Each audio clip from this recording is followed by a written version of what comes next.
Exode 17, 5. Passe devant le peuple, emmène avec toi plusieurs des anciens d'Israël, prends en main le bâton avec lequel tu as frappé le Nil, et va. Moi je serai là devant toi, sur le rocher du mont Horeb. Tu frapperas le rocher, il en sortira de l'eau, et le peuple boira. Cette parole est courte, mais ô combien riche d'enseignements. Tout d'abord, la position et les déplacements des protagonistes sont significatifs. Moïse passe devant le peuple, et Dieu se tient devant Moïse. Celui qui est devant est le guide de celui qui le suit. Il ne peut en être autrement. Moïse n'est le guide du peuple que parce que le Seigneur le guide lui-même et guide son peuple à travers lui. Le temps est venu pour nous de revenir à la juste place qui est la nôtre, celle du disciple qui emboîte le pas du maître.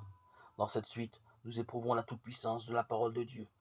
Si le Seigneur a fait sortir le peuple d'Égypte, il ne le laissera pas mourir de soif. Le peuple doit expérimenter la soif de la parole pour pouvoir en vivre à jamais.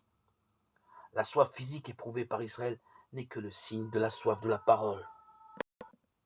Comme le rocher s'entr'ouvre pour laisser couler les eaux salutaires en vue de se désaltérer, le peuple, la bouche du Seigneur, s'ouvre pour inonder le monde de sa parole vivifiante.